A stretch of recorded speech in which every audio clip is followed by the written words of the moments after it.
बच्चों अब हम सोच रहे हैं 3.10 को 0.5 किलोग्राम मास के जिस्म को 50 सेंटीमीटर रेडियस के दायरे में 3 मीटर पर सेकंड की स्पीड से घुमाने के लिए कितनी सेंटीमीटर फोर्स की जरूरत होगी। बच्चों हमारे पास डाटा है, मास है 0.5 केजी, रेडियस कितना है 50 सेंटीमीटर। बच्चों जो होता है रेडियस वो होता है मीटर में, सेंटीमीटर में नहीं होता।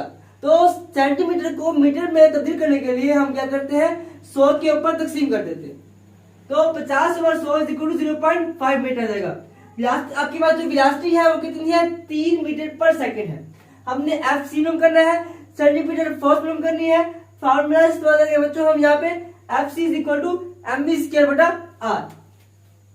F C is equal to M V square बटे आर। बच्चों एफ सी एम कितना है बच्चों 0.5, आर कितने बच्चों, बी कितने बच्चों आपके पास, बी है 3 का स्क्वायर बटा आर कितना है बच्चों 0.5 बच्चों। ठीक है बच्चों, और यहां पे आपके पास बचेगा केजी और यहां पे देखो आपके पास मीटर पर सेकंड का स्क्वायर।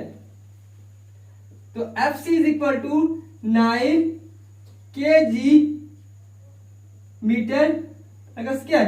तो f C is equal to बच्चों 9 न्यूटन। जी बच्चों ठीक है, स्क्वायर क्या होता है 9 होता है। तो 0.5 के 0.5 आपस में कैंसिल हो जाएगा बच्चों।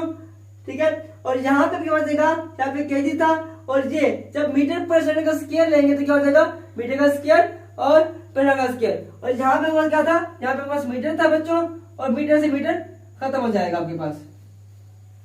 तो एफ सी जो आएगा बच्चों वो कितना आएगा 9 न्यूटन